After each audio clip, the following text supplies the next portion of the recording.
50 millennia ago, in a cave where the very concept of story was still a distant echo, something remarkable was unfolding. By the flickering light of animal fat torches, shadows danced and writhed across the rocky surfaces. In the hands of a young Homo sapiens rested not a weapon nor sustenance, but a fragment of red ochre. And it was with this simple piece that humanity was on the cusp of giving form to the ineffable, of sculpting the very first visual fantasy to ever adorn the face of the earth. The pungent smell of smoke mixes with the damp aroma of the earth. The echo of footsteps resonates through the rocky chambers like an ancient drum. This young artist doesn't know they are about to found a tradition that will stretch for millennia. In their trembling hands, not from the cold cave temperature but from the magnitude of the moment, they hold more than pigment. They hold the future of human imagination. The heart beats fast. Muscles are tense not from the prey that might be lurking outside, but from the creative anxiety that engulfs their entire being. Their fingers will trace the irregular rock surface, mentally mapping where each stroke should go. This cold, rough surface is about to transform into something alive, something that will pulse with its own life even when they are no longer there. The other tribe members watch in respectful silence. Some hold additional torches, others prepare more pigments. There is a reverence in the air, as if everyone senses they are witnessing the birth of something sacred. The sound of collective breathing softly echoes through the cave walls, creating an involuntary soundtrack for this historic moment. Why do I use the Pixar metaphor? Because just as Pixar built an empire based on the ability to transform dreams into visual realities that touch hearts around the world, our Paleolithic ancestors were the first to discover that images could carry emotions, teach lessons, and create worlds that transcended everyday experience. They were humanity's first Imagineers. But there's a crucial difference.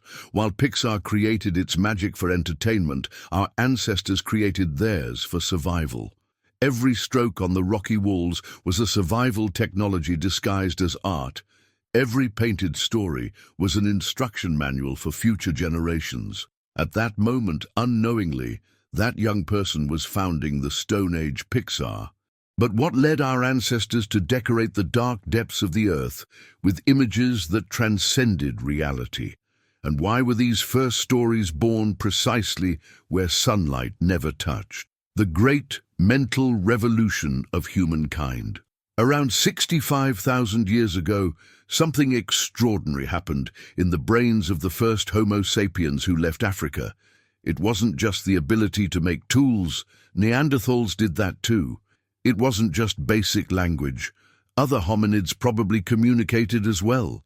It was something deeper, the capacity to imagine realities that didn't exist. Modern neuroscientists call this the cognitive revolution, the moment our brain developed the ability to create collective fictions. Think about it.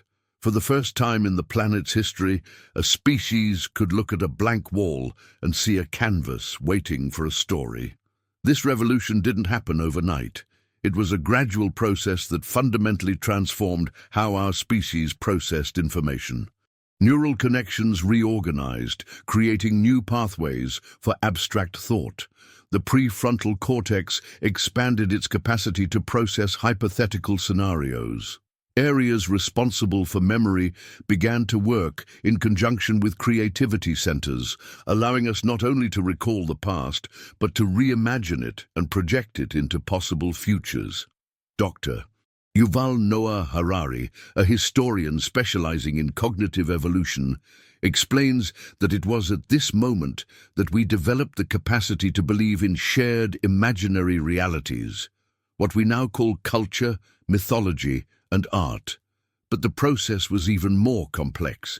We developed the metacognitive ability to think about our own thoughts, to observe our own minds creating non-existent worlds. Before this revolution, our ancestors lived in the immediate present. Their minds processed direct stimuli, hunger, danger, mating opportunities, climate changes. After it, they could mentally travel in time, imagine future scenarios, recreate past memories, and, most importantly, invent realities that never existed. It was as if the human brain had developed a new organ, imagination. This new mental organ brought extraordinary capabilities. For the first time, a living being could ask "what if" and explore the answers in their mind before testing them in reality. They could create mental maps of never-visited territories, anticipate behaviors of never-encountered animals, develop strategies for situations that might never happen. When archaeologists discovered the paintings of Chauvet Cave, France, dated 66,000 years ago, they found something shocking. They weren't just hands stamped on the rock. They were hands that seemed to emerge from the stone itself, as if the cave were a portal between worlds. The primitive artists weren't simply decorating, they were creating the first virtual reality in history. These Chauvet hands reveal surprisingly sophisticated techniques. Artists used natural stencils, blowing pigment around their hands to create perfect silhouettes. But more than that, they carefully chose where to position each hand, using the irregularities of the rock to create three-dimensional effects. One hand might appear to hold a natural protrusion of the stone.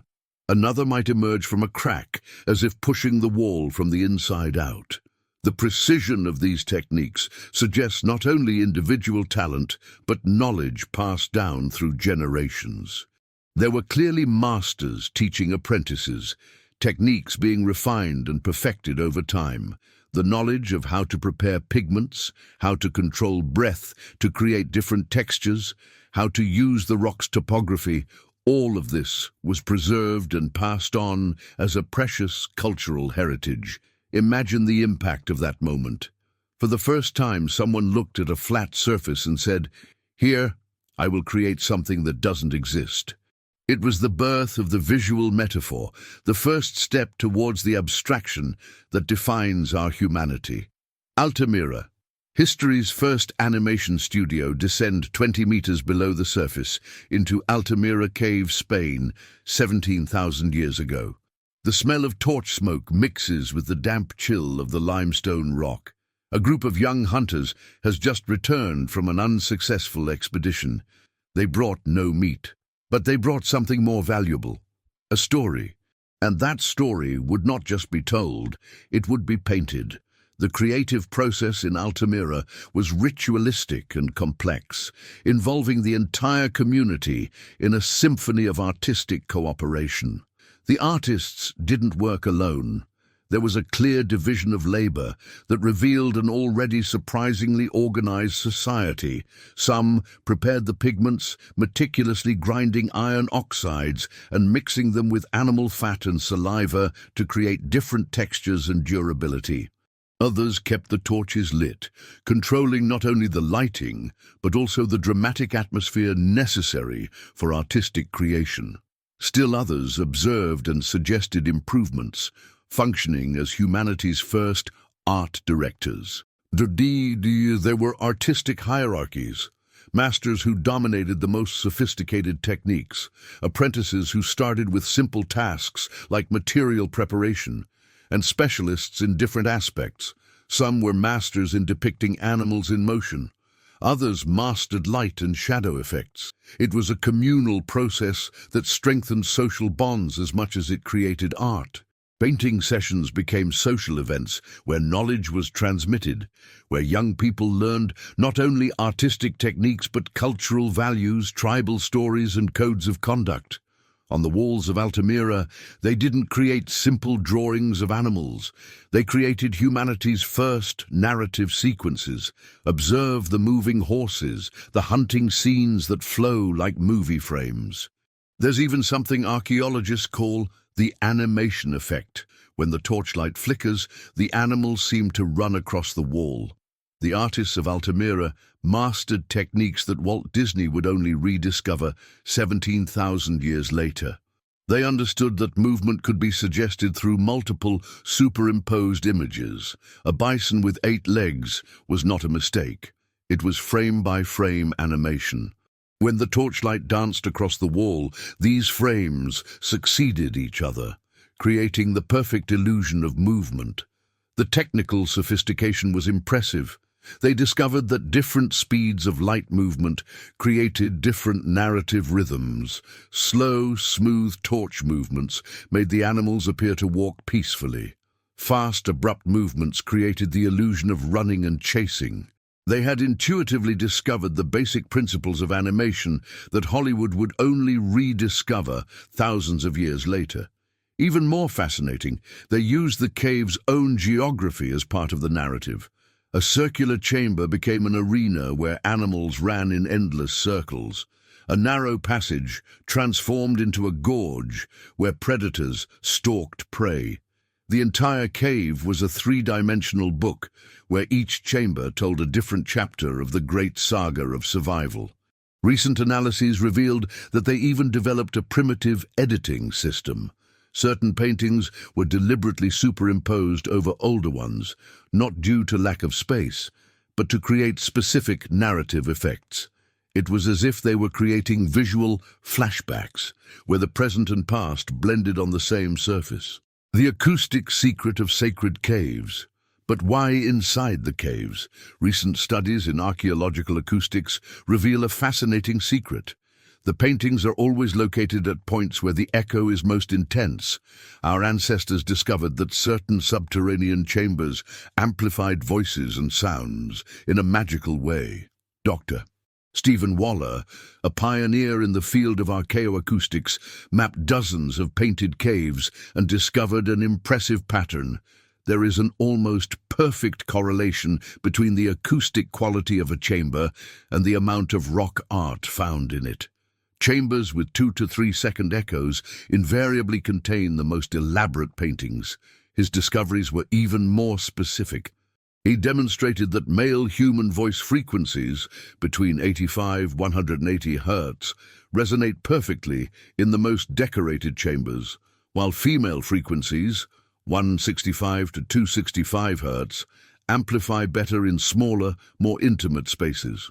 This suggests that our ancestors not only discovered the acoustic properties of caves, but developed specific rituals for different types of voices and narratives. Acoustic measurements revealed something even more surprising. Certain caves create phantom voice effects, where the echo prolongs and modifies in such a way that there seem to be multiple voices speaking simultaneously. Imagine the psychological impact of this on minds that were still developing concepts of the supernatural and spiritual.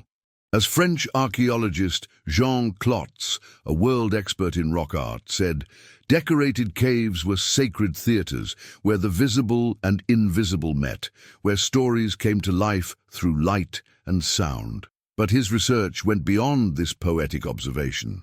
Clots documented that different types of narratives were associated with different acoustic qualities. The caves were, literally, humanity's first surround sound theaters. Imagine the effect. A narrator would begin to tell a story, their voice echoing through the rocky walls, multiplying into mysterious whispers. As the narrative unfolded, they would move their torch, making the paintings come alive through plays of light and shadow. It was cinema, theatre, and concert all at once. Researchers also discovered that our ancestors chose caves with specific acoustic properties for different types of narratives. Chambers with long, dramatic echoes were reserved for epic tales of hunting and heroism. Spaces with more intimate acoustics hosted paintings related to family rituals and rites of passage. Spectrographic analyses revealed that some caves function as natural amplifiers of specific frequencies, enhancing certain sounds while muffling others. Our ancestors, through trial and error, identified these properties and used them intentionally. They created unknowingly the first sound systems in history. More recent studies with neuroacoustics have shown that certain echo frequencies produce measurable changes in brain activity, inducing states that favor creativity and receptivity to narratives. It is possible that our ancestors empirically discovered what we now call optimal neurological frequencies for transcendental experiences. Lascaux, where the first cinematic universes were born. Imagine being transported to Lascaux Cave, France, 36,000 years ago. You're not just seeing paintings, you're watching history's first movie. An ancient shaman or artist is telling the saga of the great cave bear, but not with simple words, with images that move across the rocky wall as the firelight dances. Lascaux represents the pinnacle of Paleolithic artistic sophistication. Here, artists developed techniques that would not be seen again until the Renaissance. They mastered forced perspective, using deliberate distortions to create a sense of depth. They knew how to use contrasts of light and shadow to give volume to figures. Most impressively, they developed a consistent visual language that was maintained through generations. Stratigraphic analysis of the Lascaux paintings revealed something extraordinary. The work was carried out over multiple generations, but maintained an impressive stylistic coherence. This suggests the existence of artistic schools or teaching traditions that preserved not only techniques, but also specific aesthetic conventions. Archaeologists discovered that these primitive screenwriters were surprisingly sophisticated. They used the rock's own irregularities to create three-dimensional effects. A natural protrusion became the back of a bison. A crack in the stone transformed into a lion's mouth. They understood perspective, movement, and even sequential narrative. Chemical analysis of the pigments revealed a surprisingly varied palette. They were not limited to locally available natural oxides. There is evidence that they traded or traveled long distances to obtain specific pigments. Blues derived from rare minerals found hundreds of miles away. Greens obtained from specific plants that grew only in certain seasons. All this demonstrates an artistic commitment that went far beyond basic necessity. But most impressively, they created stories that went beyond reality. In Lascaux, there are animals that never coexisted in the same era or region. There were woolly rhinos sharing space with lions that lived in other times. The artists were not making documentaries. They were creating humanity's first fantastic sagas. Dr. Claudia Milic, an archaeologist specializing in rock art, discovered something revolutionary. Many paintings show hybrid animals or impossible creatures. A man with a deer head, bison with characteristics of different species, winged lions, horses with rhino horns. Early humans were not just recording what they saw, they were inventing characters, creating mythologies, building fictional universes. Detailed analyses of the Lascaux paintings revealed something even more surprising. The artists developed distinct authorial styles. Different hands created different styles of animal representation. Some preferred delicate outlines and realistic details. Others worked with bold and expressive strokes. It was as if each artist had developed their own visual signature, the first individual artistic styles in history. The most revolutionary discovery came from the analysis of superimpositions. Many figures were deliberately painted over others, creating visual palimpsest effects, where multiple temporal layers coexisted. This was not accidental. It was a sophisticated narrative technique that allowed stories to be told across time, where past and present blended on a single surface. They were literally history's first creators of fantastic worlds. The science of survival through narratives. But here's a crucial question. Why did our ancestors invest precious hours creating these elaborate fantasies? In a world where every moment meant the difference between surviving or dying, why waste time on art? The answer lies in the social and psychological function of primitive narratives. These visual stories were not entertainment. They were survival technology. First, they functioned as humanity's first visual survival guides. The painted hunting sequence not only celebrated a past victory, it taught tactics for future expeditions. It was like having an illustrated instruction manual, but infinitely more powerful because it included emotion and context. Modern studies with hunter-gatherers show that information transmitted through visual narratives is retained 6 times better than simple verbal instructions. Our ancestors knew this intuitively. A painting of how to encircle a mammoth was more effective than 1,000 words of explanation. Modern neuroscience has confirmed this ancestral intuition. When we process information through visual narratives, multiple areas of the brain are activated simultaneously: visual centers, language areas, emotional regions, and memory circuits. This multiple activation creates more robust and lasting neural connections. Our ancestors had empirically discovered one of the most efficient knowledge transmission technologies ever developed. Second, these narratives created something revolutionary: group identity. When young hunters saw their own stories painted on the sacred walls, they were no longer just individuals struggling for survival. They were characters in an epic saga, heroes of their own mythology. This created social cohesion fundamental for group survival. Tribes with strong shared narratives were more united, cooperated better, and consequently survived more frequently. Rock art was not a luxury. It was advanced social technology.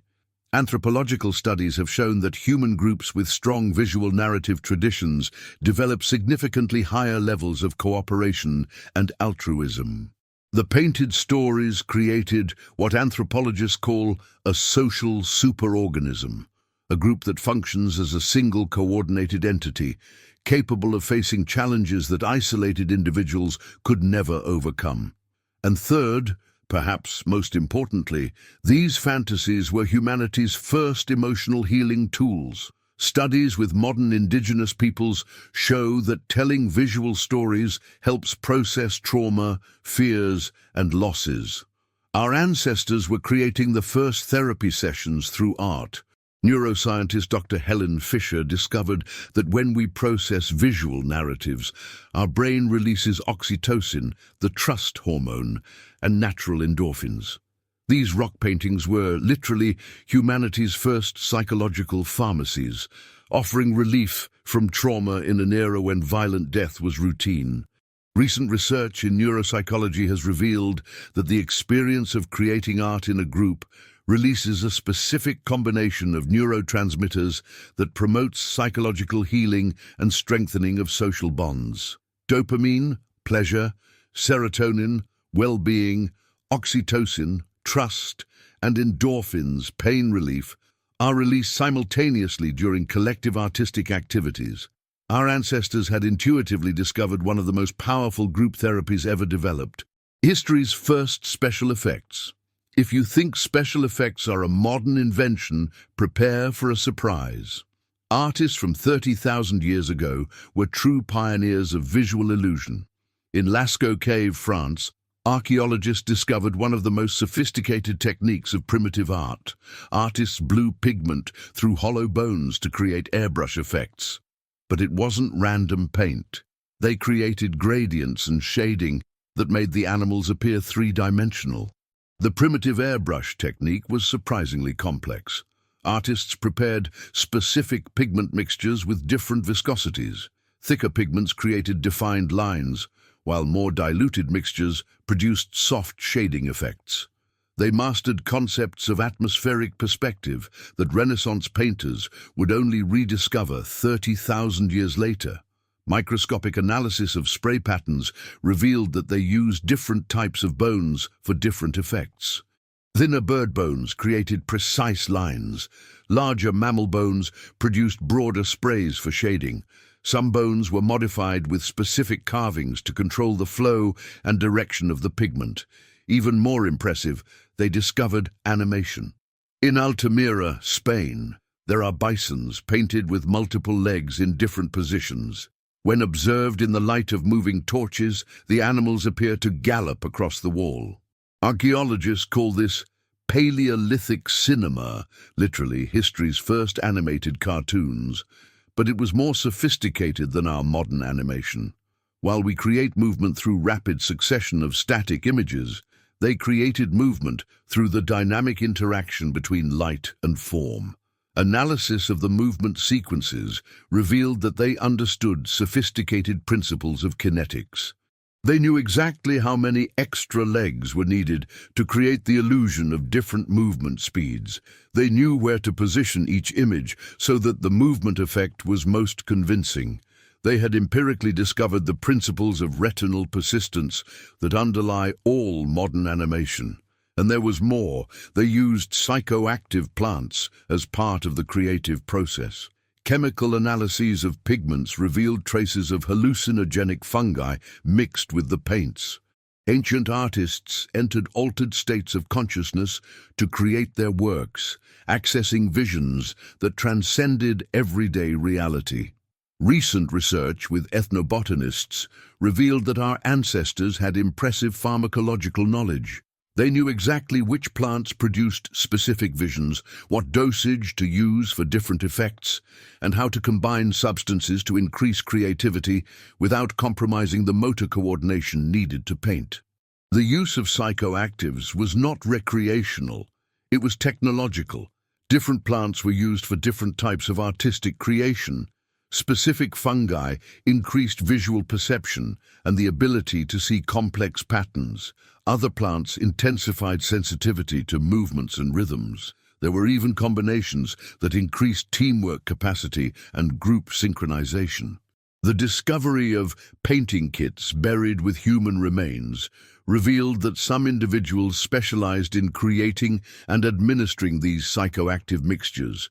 It was a specific social function, humanity's first creative chemists, responsible for facilitating states of consciousness that allowed for transcendental artistic creation. The narrative DNA that crosses millennia. Here's the true mystery. Why do narrative structures created 40,000 years ago still fascinate us today? Why is a modern child mesmerized by the same visual sequences that enchanted our ancestors in the Stone Age? The answer lies in evolutionary neuroscience. Researchers discovered that our brain possesses narrative circuits that were shaped precisely by these first experiences of visual storytelling. When we watch a Disney or Marvel movie, we are activating the same neural patterns that our ancestors developed observing rock paintings. Dr. Antonio Damasio, a pioneering neuroscientist in the study of emotions, mapped the brain regions activated during narrative experiences. His findings are fascinating. The areas that respond to modern stories are exactly the same ones that our ancestors developed to process survival information through visual narratives. The basic elements are identical. The hero who faces the monster, the dangerous journey, the transformation through suffering, the victorious return. Joseph Campbell called this the monomyth, the single story that all cultures retell in different ways. But this story was not born in modern books or films. It was born in the dark depths of Paleolithic caves. Modern computational analyses have identified that 89% of Hollywood narratives follow structures identical to those found in rock art sequences. The hero's journey we learn in screenwriting classes is, in fact, a 40,000-year-old survival formula. Modern neuroimaging revealed something even more specific. When children observe narrative sequences for the first time, the same neural networks activate regardless of culture, language, or social background. This suggests that basic narrative patterns are literally hard-coded into our brain architecture.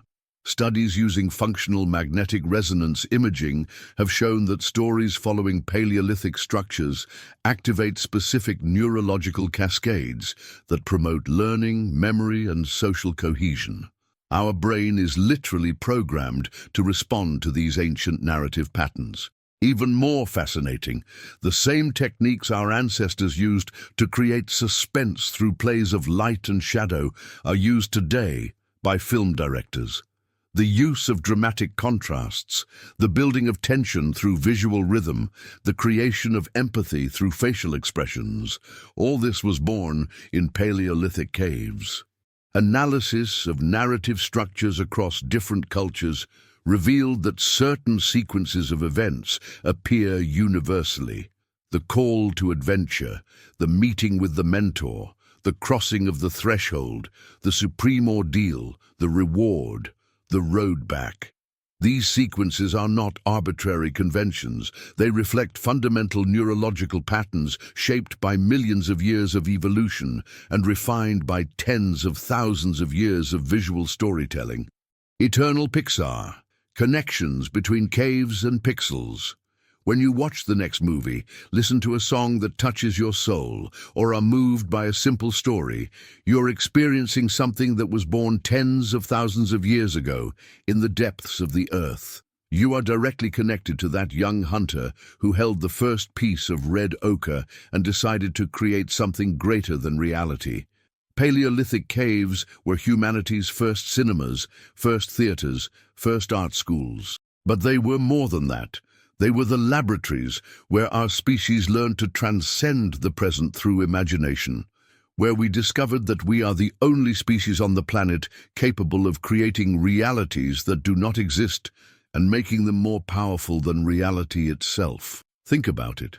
When Walt Disney created Mickey Mouse, he was using exactly the same neurological capacity that our ancestors used to create their hybrid animals in the caves. When Pixar develops characters that make us cry for inanimate objects, it is exploring emotional circuits that were first calibrated when someone painted life onto dead rocks. The similarities are eerily specific. The visual storytelling techniques that Pixar uses to create suspense are identical to those found in Altamira. The way modern studios use music and sound effects to amplify emotions is the same way our ancestors discovered by choosing caves with specific acoustic properties. Frame-by-frame analysis of Pixar films revealed that they use exactly the same principles of movement and timing as the artists of Altamira.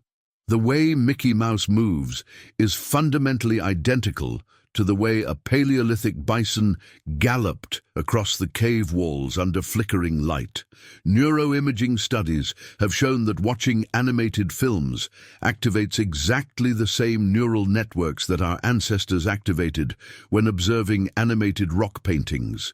The brain does not distinguish between the technology.